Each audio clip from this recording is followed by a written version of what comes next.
សាខាកាកបាទក្រហមកម្ពុជាខេត្តស្វាយរៀងនាំយកអំណោយមនុស្សធម៌ផ្ដល់ជូនគ្រួសាររងគ្រោះដោយអគ្គិភ័យ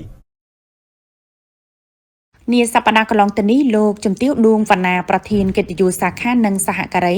បានចុះសួរសុខទុក្ខនិងនាំយកអំណោយមនុស្សធម៌ផ្ដល់ជូនគ្រួសាររងគ្រោះដោយអគ្គិភ័យដែលរងគ្រោះកាលពីយប់ថ្ងៃទី30ខែឧសភាឆ្នាំ2026បណ្ដាលឲ្យខូចខាតផ្ទះលក់គ្រឿងអេឡិចត្រូនិករបស់ឈ្មោះថាប្រាក់រតមុនីនៅភូមិវាលយន្តសង្កាត់ស្វាយរៀងក្រុងស្វាយរៀងក្នុងឱកាសនោះលោកជំទាវដួងវណ្ណាក៏បានលើកទឹកចិត្តសូមកុំអស់សង្ឃឹមហើយប្រឹងប្រែងបំពេញការងារនិងប្រកបរបរចិញ្ចឹមជីវិតដើម្បីស្ដារសេដ្ឋកិច្ចគ្រួសារឡើងវិញលោកជំទាវដួងវណ្ណាក៏បានលើកឡើងពីការខិតខំប្រឹងប្រែងរបស់កាកបាទក្រហមកម្ពុជាក្នុងការជួយដល់ប្រជាពលរដ្ឋនៅពេលដែលជួបគ្រោះមហន្តរាយផ្សេងៗដោយមិនប្រកាន់និន្នាការនយោបាយពូជសាសន៍ពណ៌សម្បុរពលគឺទីណាមានការលំបាកទីនោះមានវត្តមានកាកបាទក្រហមកម្ពុជាចុះជួយជានិច្ច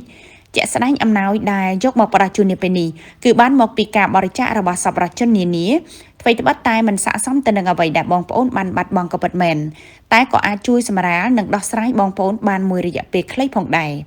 លោកជំទាវក៏បានសំណូមពរសូមឲ្យបងប្អូនមានការប្រុងប្រយ័ត្នខ្ពស់គ្រប់ពេលវេលាបើសិនជាយើងមិនបានត្រួតពិនិត្យហើយត្រូវត្រៀមបំរុងទឹកទុកក្នុងពាងឲ្យជាប់ជាប្រចាំ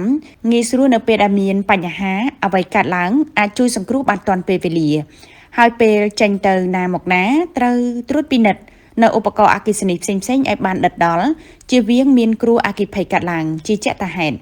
អំណោយដែលផ្ដល់ជូនរួមមានអង្ករ50គីឡូក្រាមមី1កេសត្រីខ10កំប៉ុងទឹកស៊ីអ៊ូ6ដបកៅស៊ូតាំង1ឆ្នាំងបាយឆ្នាំងសម្ល2កន្ទេលបត់1មុង1ភួយ1ក្រមា1ស្រង់1ថាវិការ1លានរៀលថាវិការរបស់សម្ដេចគតិសង្ឃបណ្ឌិតម៉ែនសំអនចំនួន1លានរៀលផងដែរ